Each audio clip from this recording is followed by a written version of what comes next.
ค่ะได้นกทางนี้ในขณะนกเขาคันในอังเซนกสมาดานกกิงกาลาอันหางลีลูกมาตีตินลอยเสมง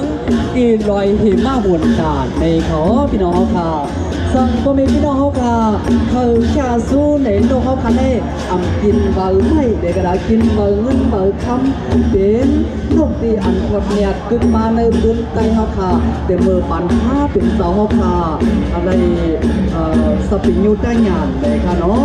นกในเลยค่ะเนาะออกมาเป็นนกเป็นตู้เนี่ยเพราะว่าเขาในชาสู้ในตอนสู้เย้าในเงินว่าคำว่าเกี่ยวแสงอุกกับพิเศษค่ะตีตู้ขึ้นมาเลยค่ะ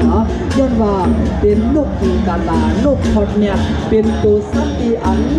มีบุญบุญผู้สัตว์บุญพลาตนาสังขาเป็นนกที่อันนี้